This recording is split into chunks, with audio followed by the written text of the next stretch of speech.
பயப்படாதே, मत डर, விசுவாசம் உள்ளவனே, विश्वास रख, அப்பொழுது அவன் ரட்சிக்கப்படுவான். तब वो बच जाएगी.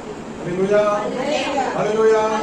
நம்முடைய வாழ்க்கையிலும் हमारी जिंदगी में நம்ம ஆண்டவரோட நடக்கிறோம், हम प्रभु के साथ चलते நம்ம हैं, வந்துட்டே இருக்கிறாரு. हमारे साथ आते हैं. திடீர்னு எல்லாம் முடிஞ்சு போச்சு, இனிமே ஆண்டவரை கஷ்டப்படுத்த வேண்டாம், இனிமே ஜெபிக்க பிரயோஜனம் இல்ல, अचानक बोलते हैं सब खत्म हो गया, अभी प्रभु को दुख मत दो, सब இனி இந்த खत्म हो குடும்பம் ஒண்ணா சேராது, गया. अभी ये परिवार इकट्ठा साथ में नहीं இனி आएगा, ஒரு நட்பு நடக்காது, अभी कुछ चमत्कार नहीं ஒரு होगा, நன்மை நடக்காது अभी कोई भलाई नहीं होगा. அப்படிங்கிற ஒரு சூழ்நிலை ஏற்படுச்சுன்னா ऐसा एक स्थिति जब होती है, ஆண்டவருடைய வார்த்தை வருகிறது, प्रभु का वचन आता है, பயப்படாத, मत डर, நீ விசுவாசம் உள்ளவனா இரு, विश्वास से रह, அப்பொழுது அவர் ரட்சிக்கப்படுவார். तभी वो उद्धार पाएगा. யார் ரட்சிக்கப்படுவார்? कौन उद्धार पाएगा? செத்து போன வல்ல ரட்சிக்கப்படுவார். जो मर गया है वो उद्धार மறுபடி होगी. எழுப்பப்படுகிறது, ஆண்டவர் நம்ம கூட இருக்கிறார். वो तो उसको वापस இப்ப लाएगा. ஆண்டவர் நம்ம கூட நடப்பாருன்னு சொன்னா प्रभु हमारे साथ आते நம்ம हैं. எலிகள் எங்கெங்கெல்லாம் செத்து போன செய்தி நடக்குதோ हमारी जो जगह पर कहाँ कहाँ मरने वाली जो समाचार आती है, அங்கெல்லாம் உயிர்ப்பிக்கப்பட ஆண்டவர் வல்லவரா இருக்கிறார். वहाँ सब गिराने